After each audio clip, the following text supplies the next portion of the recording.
नमस्कार, capital TV में आपका स्वागत है और मैं आपके साथ प्रिया बिस्ट।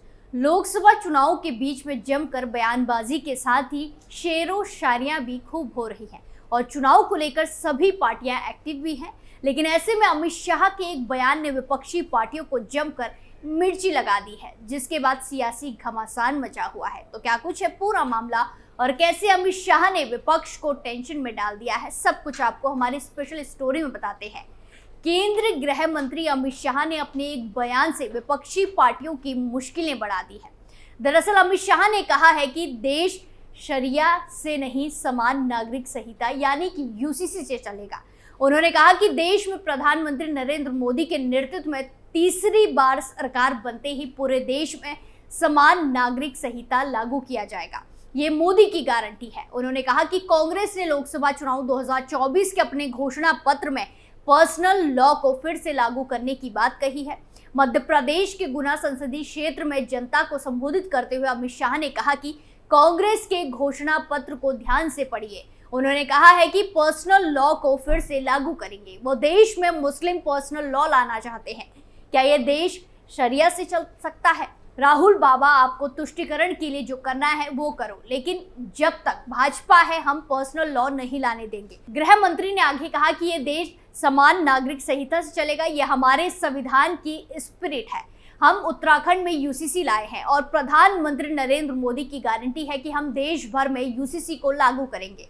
उन्होंने कहा कि कांग्रेस 70 साल तक धारा 370 को अपने बच्चों की तरह पालती रही, लेकिन प्रधानमंत्री नरेंद्र मोदी ने 5 अगस्त 2019 को एक झटके में कश्मीर से धारा 370 को खत्म कर दिया।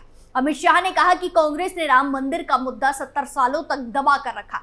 गृह मंत्री ने कहा कि प्रधानमंत्री नरेंद्र मोदी ने देश के विकास में सबसे पहले प्राथमिकता एससी, एसटी और ओबीसी को दी है, लेकिन कांग्रेस कहती है कि इस देश के संसाधनों पर सबसे पहला अधिकार मुस्लिमों का है। उन्होंने कहा कि भाजपा कांग्रेस की इस मंशा को पूरी नहीं होने देगी। गृह मंत्री ने यह भी कहा कि प्रधानमंत्री नरेंद्र मोदी ने इस देश से आतंकवाद और नक्सलवाद को समाप्त किया है। उन्होंने कहा कि कांग्रेस पार्टी ओबीसी विरोधी पार्टी है। उसे सालों तक ओबीसी वर्ग के लोगों को केंद्रीय संस्थानों में आरक्षण नहीं दिया। उन्होंने कहा कि प्रधानमंत्री नरेंद्र मोदी ने पिछले 10 सालों में देश के करोड़ों गरीबों के लिए ढेरों काम किए हैं। इसके बाद मध्य प्रदेश के राजगढ़ में भी उन्होंने जनसभा को संबोधित किया। इस सीट से कांग्रेस के उम्मीदवार दिग्विजय सिंह चुनावी मैदान में है। वहीं दूसरी तरफ तेलंगाना कांग्रेस ने अपने आधिकारिक एक्स हैंडल से 27 अप्रैल 2024 को एक वीडियो शेयर किया है। इस वीडियो के माध्यम से कांग्रेस दावा कर रही है कि भाजपा नेता अमित शाह ने एससी, एसटी और अनुसूचित जनजाति को मिल रहा आरक्षण खत्म करने का ऐलान किया है। इसी वीडियो के साथ कांग्रेस ने अपने कैप्शन में एससी, एसटी और ओबीसी के साथ अल्पसंख्यकों को भी भारतीय जनता पार्टी को वोट न देने के लिए भड़काया है। ये वीडियो 17 सेकंड का है। वीडियो में अमित शाह एक जनसभा को संबोधित करते दिख रहे हैं। इस वीडियो में अमित शाह को कहते दिखाया गया है कि भारतीय जनता पार्टी की सरकार बनेगी तो एक गैर संवैधानिक एससी, एसटी और ओबीसी का है, वो रिजर्वेशन को हम समाप्त कर देंगे। रिजर्वेशन खत्म करने की बात अमित शाह ने 2 बार कही है, जिस पर जनता की तरफ से खूब तालियां बजी है। कांग्रेस ने इस वीडियो के साथ कैप्शन में लिखा है कि भाजपा में जो एससी, एसटी, ओबीसी या अल्पसंख्यक समुदाय से हैं और धर्म की राजनीति कर रहे हैं, वो वोट देने से पहले इस वीडियो को देखें। इसी कैप्शन में आगे अमित शाह, नरेंद्र मोदी और भाजपा को अहंकारी बताते हुए सब बक सिखाने का आह्वान भी किया गया है। कांग्रेस ने इसी ट्वीट में संविधान बचाने की दुहाई देते हुए लिखा, भाजपा को सत्ता से हटाओ, देश बचाओ। हालांकि पोल खुलने के बाद अब ये वीडियो डिलीट कर दिया गया है। क्या है वीडियो की सच्चाई? इस वीडियो की पड़ताल की गई तो पाया गया कि ये वीडियो एकदम एडिटेड है, गलत है। इसमें इस तरह से काट छाट की गई है कि लोगों को ये लगे कि केंद्र गृह मंत्री जाति आधारित आरक्षण खत्म करना चाहते हैं। असलियत तो यह है कि अमित शाह ने मुस्लिमों को मिल रहे असंवैधानिक आरक्षण खत्म करके एससी, एसटी और ओबीसी को देने की कसम खाई थी। अमित शाह का ये वीडियो 25 अप्रैल 2024 का है। तब वो तेलंगाना में एक चुनावी रैली को संबोधित कर रहे थे। अपने इस पूरे भाषण में अमित शाह ने कहा था कि कांग्रेस और टीआरएस कभी भी तेलंगाना मुक्ति दिवस नहीं मनाते क्योंकि वो मजलिस यानी कि एआईएमआईएम से डरते हैं। भाजपा ने तेलंगाना मुक्ति दिवस मनाने का निर्णय लिया है क्योंकि हम मजलिस यानी कि असदुद्दीन ओवैसी की पार्टी एआईएमआईएम से नहीं डरते। अमित शाह ने इसी संबोधन में आगे कहा कि भाजपा ने कांग्रेस और टीआरएस द्वारा दिए गए मुस्लिम आरक्षण को खत्म करने और इसे एससी, एसटी और ओबीसी को देने का फैसला किया है। पड़ताल में ये बात निकलकर सामने आई है कि अमित शाह ने एससी, एसटी और ओबीसी के लिए आरक्षण खत्म करने की बात नहीं की है।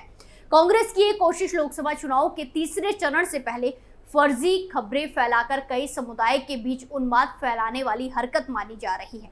इतना ही नहीं, इस वक्त अमित शाह पूरी तरह से चुनावी मोड में आ चुके हैं और धड़ाधड़ रैलियां कर रहे हैं। दरअसल लोकसभा चुनाव 2024 के मद्देनजर केंद्रीय गृह मंत्री अमित शाह ने शुक्रवार को मध्य प्रदेश के राजगढ़ में रैली की है। यहां उन्होंने कांग्रेस के दिग्गज नेता और राजगढ़ सीट से प्रत्याशी दिग्विजय सिंह पर बड़ा हमला बोला। गृह मंत्री अमित शाह ने लोगों से दिग्विजय सिंह को भव्य बधाई देने की अपील की है। उन्होंने राम मंदिर के प्राण प्रतिष्ठा कार्यक्रम में शामिल न होने को लेकर भी राहुल गांधी और दिग्विजय सिंह पर हमला किया है। आइए जानते हैं कि गृह मंत्री अमित शाह ने और क्या क्या कहा है। गृह मंत्री अमित शाह ने राजगढ़ लोकसभा सीट के खलीचीपुर में चुनाव प्रचार करते हुए राहुल गांधी और दिग्विजय सिंह पर वोट बैंक की राजनीति करने का आरोप लगाया। उन्होंने कहा कि राम मंदिर के प्राण प्रतिष्ठा समारोह में शामिल न होना पूरी तरह वोट बैंक की राजनीति से प्रेरित था। शाह ने कहा कि राहुल और दिग्विजय अपने वोट बैंक से डरते हैं और इसीलिए उन्हें कभी माफ नहीं किया जाना चाहिए। गृह मंत्री अमित शाह ने दिग्विजय सिंह पर कटाक्ष करते हुए लोगों से उनके राजनीतिक करियर को भव्य बधाई देने की अपील भी की है। अमित शाह ने दिग्विजय सिंह पर कटाक्ष करने के लिए कहा, आशिक का जनाजा है, जरा धूम से निकालें। अमित शाह ने जनसभा को संबोधित करते हुए कहा कि दिग्विजय सिंह को राजनीति में स्थायी विदाई देने का समय आ गया है, उन्हें भारी अंतर से हराएं और घर बैठाएं। अमित शाह ने भगवा रंग को आतंकवाद से जोड़ने के लिए भी दिग्विजय सिंह की आलोचना की। उन्होंने कहा कि दिग्विजय सिंह ने आतंकवादी हाफिज सईद का जिक्र करते हुए साहेब शब्द का इस्तेमाल किया, जाकिर नाइक को गले लगाया, अफजल गुरु की फांसी और पीएफआई पर प्रतिबंध का विरोध किया। बता दें कि राजगढ़ में तीसरे चरण में 7 मई को मतदान होगा। वहीं अब मध्य प्रदेश कांग्रेस के वरिष्ठ नेता और राजगढ़ लोकसभा सीट से प्रत्याशी दिग्विजय सिंह ने गृह मंत्री अमित शाह के बयान पर पलटवार भी किया। दरअसल गृह मंत्री अमित शाह ने बीजेपी प्रत्याशी रोडमल नागर के समर्थन में चुनावी सभा को संबोधित करते हुए दिग्विजय सिंह पर निशाना साधा था। उन्होंने कहा कि दिग्गी राजा की राजनीति से विदाई का समय आ गया है, लेकिन आशिक का जनाजा जरा धूम से निकालना चाहिए। दिग्विजय सिंह ने अपने एक्स अकाउंट पर लिखा है कि खिलचीपुर की सभा में अमित शाह @अमित शाह जी ने अपने भाषण में 17 बार मेरा नाम लिया। ये उनके मेरे प्रति जो अपार प्रेम है वो दर्शाता है। मैं उनका आभारी हूँ, लेकिन जो झूठ बोलने के संस्कार उनके गुरु @नरेंद्र मोदी ने उन्हें दिए हैं वो उनके भाषण में 8 बार नजर आए। दरअसल गृह मंत्री अमित शाह ने मध्य प्रदेश के पूर्व मुख्यमंत्री और कांग्रेस के सीनियर नेता दिग्विजय सिंह पर कई आरोप लगाए। उनके इन आरोपों को दिग्विजय सिंह ने सिरे से नकारते हुए सफाई पेश की। दिग्विजय सिंह ने लिखा कि अमित शाह ने उन पर राहुल गांधी को सलाह देकर घोषणा पत्र में मुस्लिम पर्सनल लॉ डालने का आरोप लगाया है, जबकि कांग्रेस के घोषणा पत्र में कोई मुस्लिम पर्सनल लॉ नहीं है। दिग्विजय सिंह ने कहा कि अमित शाह ने उन पर भगवा आतंकवाद कहने का आरोप लगाया है, जबकि उन्होंने कभी भगवा आतंकवाद शब्द का प्रयोग नहीं किया। दिग्विजय सिंह ने लिखा कि अमित शाह ने उन पर अफजल गुरु की फांसी का विरोध करने का आरोप लगाया है, जबकि उन्होंने अफजल गुरु की फांसी को जल्द करवाने के लिए पत्र लिखा था। दिग्विजय सिंह ने चौथे आरोप पर कहा कि अमित शाह ने उन पर पीएफआई पर बैन लगाने पर विरोध करने का आरोप लगाया है, जबकि उन्होंने कभी इसका विरोध नहीं किया, बल्कि सीमी पर सबसे पहले उन्होंने लगाया था। वहीं भारतीय जनता पार्टी ने पीएफआई की राजनीति की इकाई के साथ कर्नाटक में गठबंधन करके लोकल चुनाव लड़ा। दिग्विजय सिंह ने 5वें आरोप में कहा कि अमित शाह ने उन पर कोरोना के टीके का विरोध करने का आरोप लगाया है, जबकि उन्होंने कभी भी कोरोना का टीका न लगाने की अपील नहीं की। यानी कुल मिलाकर अमित शाह पूरी तरह से चुनाव को लेकर एक्टिव नजर आ रहे हैं, जिसकी वजह से विपक्षी पार्टियों को मिर्ची जरूर लग रही है। स्पेशल स्टोरी में फिलहाल के लिए इतना ही। बाकी तमाम खबरों के लिए देखते रहिए कैपिटल टीवी। नमस्कार।